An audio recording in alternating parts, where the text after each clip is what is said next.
안녕하세요. 크립토TV입니다. 대략 연평균 수익률이 40%에 육박하는 전설적인 트레이더 피터 브렌트가요. 비트코인은 상승한다고 하면서 이더리움은 이례적으로 혹평을 했었는데요. 이게 과거 우리가 했던 실수와 왜 비슷해 보이는지를 한번 말씀을 드려보겠습니다. 일단 비트코인 맥시멀리스트라고 하기는 조금 애매한 감이 있지만 아무튼 유명 인플루언서들의 불편한 발언들이 이어지고 있습니다. 그게 알트 불장은 없다, 뭐 지나갔다 이런 얘기죠. 사실 우리들은 알트코인을 더 선호하잖아요. 더 큰 수익률을 얻기 위해서. 근데 일단 유명 인플루언서죠. 플랜 B가 12월 20일에 이번 강세 사이클에 알트 시즌은 없다 이렇게 얘기를 했다고 합니다. 그 이유는 모든 신규 자금은 비트코인 현물 ETF로 유입될 거기 때문에 글쎄요.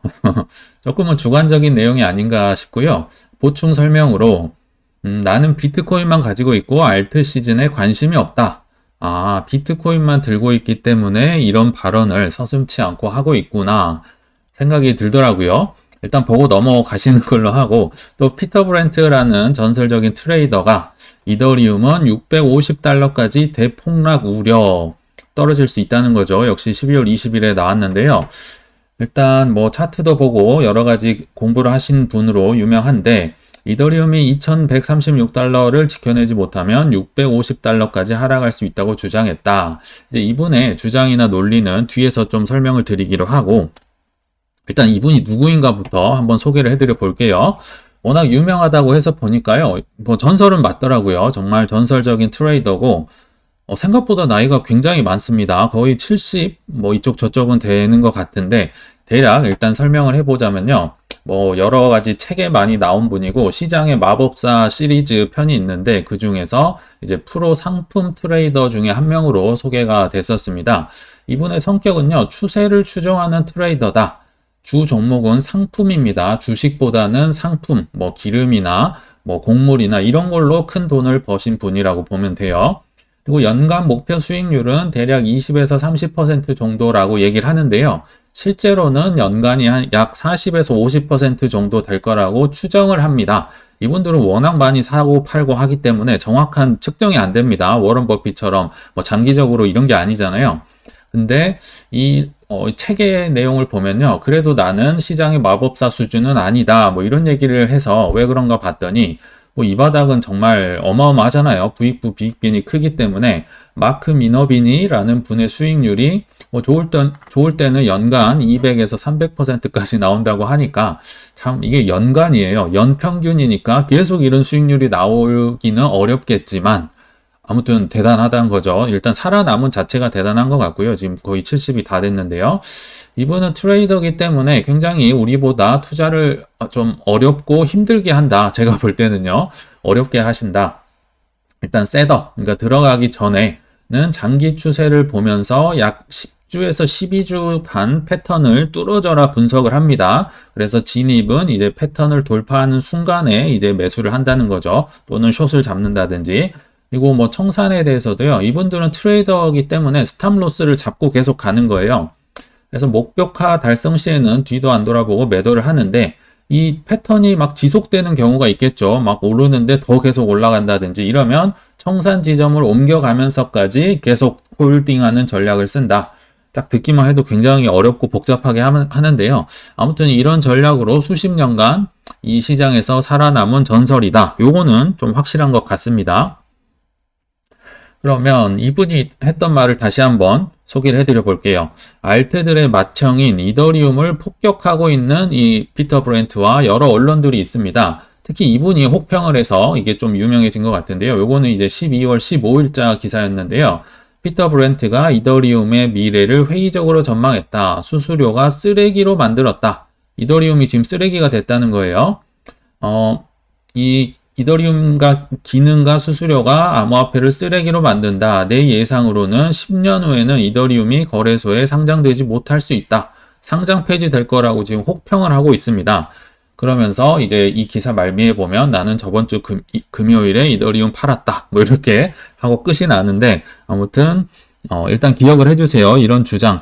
왜 이렇게 빨간색을 쳐놨냐면요. 여기에 대한 이제 논리적인 모순을 제가 뒤에 인터뷰에서 한번 소개를 해드려 볼 겁니다. 근데 이분 외에도요, 이더리움이 다른 알트코인에 비해 별로 재미가 계속 없잖아요. 물론 올랐다곤 하지만. 그러니까 뭐 하락 쐐기형 패턴이 나왔다, 뭐 10월 수준으로 떨어질 거다, 또는 작업 증명 핵심 개발팀이 해체되었다. 지금 뭐 작업 증명에서 지분 증명으로 넘어가긴 했지만 그럼에도 핵심 개발팀이 해체됐다는 건 그렇게 기분 좋은 뉴스가 아니죠. 그리고 계속 재미가 없으니까 2,000달러 붕괴 약세 시나리오 나왔다. 이렇게 계속 이더리움은 두들겨 맞고 있습니다. 근데 오늘의 주인공은 이더리움이 아니고 피터 브렌트입니다. 그래서 제가 이분이 어떤 분인가 뭐 여러 영상을 많이 찾아봤어요. 또 뭐 교양적인 차원에서 거시경제 차원에서 계속 공부를 해봤는데 그 중에 리얼비전 라울팔이 대표로 있는 유튜브 채널 약 69만 명의 채널을 구독자를 보유하고 있더라고요. 이분이 이제 2024년에 나의 3가지 투자 아이디어 3가지에 투자를 하세요. 이런 인터뷰가 있는데요. 뭐 48분이나 되더라고요. 그래서 제가 조금 요약을 하면서 배울 점만 취하해 보도록 하겠습니다. 근데 이 인터뷰에서요, 그의 주장, 아까 이더리움이 쓰레기다, 그게 왜 논리적인 모순인지를 알게 해줬던 24년 전망 인터뷰였습니다. 요분이 이제 사회자고요. 요분이 피터 브렌트. 이분을 1번, 이분을 2번으로 칭하고 인터뷰를 한번 시작해 보겠습니다. 근데요, 뭐 담소를 나누고 처음에 인사를 하다가 이분이요, 웃으면서 굉장히 할 말을 다 해서 깜짝 놀랐습니다. 미국은 우리나라보다 노인 공경 이런 거 없죠. 바로 웃으면서 치고 들어갔는데 무슨 얘기냐? 글로벌 거시 경제를 지금 논해야 되는데요. 당신은 차티스트이기 때문에 대답 잘 못하시겠죠? 이렇게 바로 치고 들어갑니다. 그 리스판드가 안 되는 거죠? 이렇게 나름 전설이고 이 시장에서 살아남은 지 오래됐는데 너 대답 못하지? 차트만 보잖아. 뭐 이런 식인 거죠. 그러니까 약간 당황하면서 짜증이 나면서 맞긴 한데 그게 아닌 것 같기도 하고 막 연세가 많아가지고요. 그런지 한 말을 자주 하고 좀 대응이 잘 안 되더라고요. 근데 아무튼 정리를 해보면 나는 먼저 선을 그어서 차트를 본 후에 미래에 무슨 일이 발생할지 해석을 한다. 그래서 상황을 먼저 예상해보고 나중에 차트를 끼워 맞추는 거를 굉장히 싫어하기 때문이다. 이게 맞는 말이죠. 차티스트는요, 모든 이 세상의 호재와 악재의 이벤트가 차트에 녹여져 있다고 보고 해석을 합니다. 그래서 이벤트에 그렇게 연연해 하면 안 됩니다. 그게 차티스트의 본분이다. 근데 그럼 여기서 이분이 아까 했던 말이 뭔가요? 이더리움은 수수료가 발생하고 뭐 어쩌고 저쩌고 하기 때문에 쓰레기라서 폭락할 것이다. 이게 차트를 가지고 얘기를 한 건가요? 아니면 개인적인 주관적인 이벤트를 가지고 현상을 갖고 얘기를 한 걸까요? 지금 후자겠죠. 차티스트는요, 차티스트로 논하고 설명을 해야 되는데요. 여기 본인이 한 얘기잖아요. 차트를 먼저 그어보고 선을 그어보고 미래를 예상하는 게 아니라 이런 주관적인 예상을 갖고 지금 이더리움이 떨어질 거다 예상하는 자체가 좀 논리적인 모순이 있다는 거죠. 비트코인은 차트로 보고 이더리움은 이런 것 때문에 뭐 10년 후에 차트는 있지도 않아요. 근데 요거 상폐될 수도 있다. 글쎄요. 논리적인 모순이 있어서 말씀을 드렸어요. 그리고 이제 이분에 대한 그래도 거시적인 전망 이런 거는 매우 유용할 거기 때문에 인터뷰를 이어가 보도록 하겠습니다. 좀 더 얘기해 주시죠. 1번 사회자가 얘기를 하니까 피터 브렌트가 내가 태어났을 때 1달러의 가치는 현재 구매력으로 환산하면 4센트 정도 되더라. 근데 지금 태어난 사람이 내 나이가 되면 달러 가치는 그때 0원이 될 수 있다. 그래서 아까 3가지 뭐 투자 아이디어라고 했었잖아요. 24년에 뭘 사면 좋냐? 주식, 비트코인, 골드 3가지 모두 구매력 측면에서 좋은 것들이다. 그리고 그 근거는 달러의 약세다. 그래서 내 답은 달러 숏 베팅이다. 실제로 이렇게 하고 있는 것 같아요. 이렇게 얘기를 하는 걸 보면. 좋습니다. 그럼 사회자가 주식부터 내년 전망해 주시죠. 롱인가요? 이렇게 단도직입적으로 그냥 들어갑니다. 그러니까 나스닥 차트를 가져오면서 이것은 전형적인 컵앤핸들 차트다. 이렇게 생겼더라고요. 이렇게 볼록하고 여기가 핸들, 컵과 핸들, 전형적인 이제 상승 전 차트로 여겨지는데 일단 피터 브렌트는 나스닥이나 뭐 여러 주식을 내년에도 오를 것이다 이렇게 예상을 하고 있었습니다. 좀 더 이어가 보면요. 다우존스, S&P, 나스닥 다 오를 수 있다. 나스닥은 특히 25,000달러까지 상당한 랠리를 할 수 있다. 제가 한번 찾아봤습니다. 나스닥의 지금 지수가요. 12월 21일 기준으로 14,777인데요. 25,000까지 간다. 깜짝 놀라서 봤더니 뒤에 말을 잘 들어봐야죠. 목표가 이 25,000 지수를 터치하는 거는 25년 말에서 26년 초에 할 것 같다. 이거 좀 뒷날 얘기를 이렇게 얘기를 했네요. 아무튼 내년에도 근데 계속 다 오를 수 있다고 얘기를 전망을 하고 있습니다. 그래서 사회자가 다시 묻네요. 나스닥 차트를 보면 더블탑 찍고 하락 예상이 가능한가요? 이렇게 물어봅니다. 우리 더블탑 하면 생각나는 차트 있죠. 21년도에 4월 달에 고점 찍고 쭉 내려와서 10월 달에 고점 찍고 내려왔던 거. 지금 그거를 사회자가 또 콕 집어서 물어보는 거예요. 그러니까 피터 브렌트가 약간 또 짜증이 났습니다. 더블탑은 없다. 그런 말 쓰지 마라 이거죠. 더블탑은 결정적인 결과가 나왔을 때 쓰는 용어다. 아직 섣불리 나오지도 않았는데 왜 이런 단어를 함부로 쓰느냐. 약간 혼내듯이 얘기를 합니다. 먼저 상상하지 말아라. 투 하이가 있을 뿐이다. 두 개의 최고점이 있을 뿐이란 거죠. 그리고 중략하면서 여전히 50%를 랠리할 수 있다. 그러니까 앞으로도 주식 전망도 좋게 보는 건데요. 이 빨간색으로 표시한 자체가 또 아까 그 이더리움에 대한 혹평을 본인의 주장을 지금 논리적 모순을 가져오는 주장입니다. 이게 결정적인 결과가 나왔을 때 써야 된다. 먼저 상상하지 말라고 하면서 차트도 아니고 수수료나 여러 가지 이유를 가지고 이건 아니다. 지금 결과를 속단을 했었죠. 그래서 근데요. 왜 이런 얘기를 지금 드리냐면 피터 브렌트가 잘못됐다가 아니라 우리도 똑같은 실수를 너무너무 많이 합니다. 이 상황에서는요, 이 논리로 내가 얘기를 하는데, 저 상황에서는 이 논리로 얘기를 하면요, 내가 손해거든요. 그러면 이제 견해를 싹 바꾸죠. 그러면서 실수를 하고, 좀 왔다 갔다 하는 경향이 있는데, 투자에서는 좀 그런 게 치명적으로 작용할 수 있다. 저는 지금 이 얘기를 하고 싶어서 이 영상을 만든 거예요. 자, 이제 금 얘기도 있고 여러 개도 있는데요. 금은 다른 채널에서 보는 걸로 하시고요. 비트코인 관련된 것만 더 말씀을 드려볼게요. 자, 이제 비트코인 매수에 대해서 한번 얘기를 해보실까요? 했더니 피터 브렌트가요. 갑자기 계속 짜증만 내다가 화색을 돌고 얼굴에 웃음기가 넘쳐납니다. 굉장히 말이 많아지는데 비트코인 차트로만 나 2시간 얘기할 수 있다.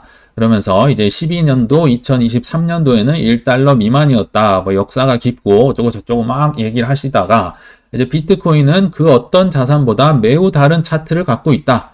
나 이거 오래 살았는데 이런 거 처음 봤다는 거죠. 흥분을 하면서 이거는 선형 차트가 아니라 로그 차트다. 선은 선으로 왔다 갔다 하는 거 우리의 일반적인 차트고요. 로그는 뭔가요? 1, 2, 3, 4가 아니라요. 1, 10, 100, 1000 이렇게 가는 걸 로그 차트라고 합니다. 그 오태민 교수님이 항상 얘기했었던 그 로그 차트. 일반 자산의 선형 차트의 전체 수명 동안 그러니까 비트코인을 제외한 석유든 주식이든 어떤 자산에서 선형 차트를 보면 이 전체 수명 금이든 홀 그 차트를 보더라도 단 한두 개의 포물선형 상승을 찾기가 매우 어렵다. 포물선이라 하면 이제 갑자기 치고 올라가는 로그 차트를 얘기합니다. 그러나 비트코인에서는 하나, 두 개, 세 개, 네 개 포물선이 명확하게 나왔으며 그 포물선 차트 이게 이제 조정 후에 완료 후에는 고급 가속이 나온다. 슈퍼 곱백이다. 이런 얘기를 썼는데 이게 이제 그분이 가져온 비트코인의 차트입니다. 이게 슈퍼 곱백이 포물선. 포물선 여기 하나, 그리고 요 빨간색 포물선 둘, 그리고 여기가 셋, 여기가 넷, 그리고 이제 앞으로 예상되는 25년, 4년 요게 이제 5번째 포물선 차트가 나온다는 거죠. 그래서 굉장히 흥분을 하면서 이 차트를 보고 계속 얘기를 하고 있는 거예요. 이거 봐라. 2배, 10배, 20배, 40배 곱빼기가 나온다. 특히 아까 봤던 이 회색 지역, 여기 회색 지역 있죠. 조정, 여기 네모 부분을 얘기를 합니다. 여기에 마이너스 80%의 조정도 기가 막힌다. 그리고 최고치를 가기 전에 약 3년의 조정을 거친다. 우리가 다 알고 있는 내용인데요. 전설의 트레이더가 이런 얘기를 하니까 좀 더 신뢰가 가고 복습하는 차원에서 좀 신빙성이 있다고 보이는 거죠. 자, 그럼 사회자가 앞으로를 예상을 한다면 어떻게 될까요? 했더니 이제 피터 브렌트가 새로운 포물선의 전진이 나타날 것이다. 다시 흥분을 하면서 나 포물선 하나 더 기다리고 있어. 이런 얘기인 거죠. 이 포물선의 시작은 22년 11월부터 시작됐다. 뭐 아시겠지만 이때 FTX까지 터지면서 최저점을 기록했었죠. 한국 원화 기준으로 한 2,070만 원까지 떨어졌던 걸로 기억을 합니다. 그래서 차트를 가리키면서 24년 최고점은 약 3분기 후반에서 4분기 초에 나올 것이고 가격대는 약 15만 달러 부근을 찍을 것이다. 내년 최고점은 3분기 후반, 4분기 초 약 10월쯤에 나온다고 지금 예상을 한 거예요. 그러니까 사회자가 요약을 하자면요. 지금 말이 너무 많아졌어요. 피터 브렌트가 신나가지고. 그러니까 80% 조정하면서 3년이 약 지난 후에는 24년 3분기 15만 달러가 첫 목표점이군요. 24년 3분기에 15만 달러. 딱 이렇게 이제 요약을 해줍니다. 그러니까 그렇다. 피터 브렌트가. 그리고요, 25년 2분기 어딘가에 또 뭔가가 나올 것 같다. 이 추세 포물선을 그려볼 때, 이제 뭐 올더 타임 하이라고 할까요? 이 사이클의 끝은 25년 2분기 어디쯤일 것 같다. 요거는 이제 자세히 설명은 안 하고 요 정도로 하고 넘어갔습니다. 그러니까 사회자가 이제 또 하나의 차트를 가져왔어요. 렌코 차트를 한번 봐보시죠. 저도 처음 들어봤는데요. 이제 뒤에 보여드리고, 이거는 트레이더들이 더 큰 추세에 집중할 수 있도록 작은 가격 변동을 필터링한 겁니다. 맞다. 또 신이 갑자기 나셨어요. 이거 우연히 라울팔 여기 대표님이죠. 이 채널의 대표님이 16년도 2월에 나한테 준 차트다 이거. 처음 비트코인 내가 생각할 때는 테니스와 신은 20대들이 피자 사 먹을 때 쓰는 코인인 줄 알았다. 다들 이렇게 생각하셨죠. 뭐 게임 코인이나 뭐 이런 식으로. 그러나 라울파리가 요 차트를 나한테 가져온 이후로 나는 차트에 매료돼서 2016년 3월에 샀다 하면서 엄청 또 말을 많이 합니다. 그러면서 중략하고 이거는 결론은 거래할 게 아니라 자산 가치가 너무 저장의 수단으로 너무 좋기 때문에 일반인들은 그냥 바이 앤 홀드 전략을 쓰는 게 좋겠다. 뭐 이렇게 결론을 맺었습니다. 아까 그 렌코 차트가 이렇게 생겼더라고요. 저도 처음 봤는데요. 트레이더들이 이제 시각화를 해서 좀 더 보기 쉽게 알아먹기 위해서 이런 차트를 개발을 한 것 같아요. 그래서 결론은 뭐 바이 앤 홀드를 하는 게 좋겠다. 이렇게 끝이 납니다. 물론 금 얘기도 하지만요. 그거는 이제 빼기로 하고. 그래서 일단 결론에 왔습니다. 제가 하고 싶은 말은요. 전설의 트레이더 할아버지도 일관성을 잊을 때는 손해가 발생한다. 일관성을 잊는 실수를 가끔 범할 수 있다. 그러니까 크립토 원리를 이렇게 공부를 했으면요. 이거를 일관되게 적용을 시켜 봐야겠죠. 어떤 권위자가 얘기를 하더라도요. 그래서 트레이더든 가치 투자자든 원칙을 가지고 일관성을 갖고 투자한다면 제가 볼 때 좋은 결과를 얻을 수 있는 확률이 높다고 생각이 듭니다. 그러나 전설의 차티스트조차도 좋아하는 비트코인은 차트로 평가를 하고 이더리움은 사견을 섞어서 차트 외적인 것으로 먼저 평가를 하고 상상을 했던 모습 아까 보셨죠. 결과는 물론 예상할 수 없죠. 피터 브렌트가 맞을 수도 있겠지만 저는요. 이게 과거 저를 포함했던 우리의 모습이 아니었을까. 나만의 논리로요. 이번에 다를 거라고 주장하는 실수를 범하고 있진 않은지 한번 점검해보는 시간을 가졌으면 좋겠어서 이번 영상을 제작했습니다. 네, 시청 감사합니다.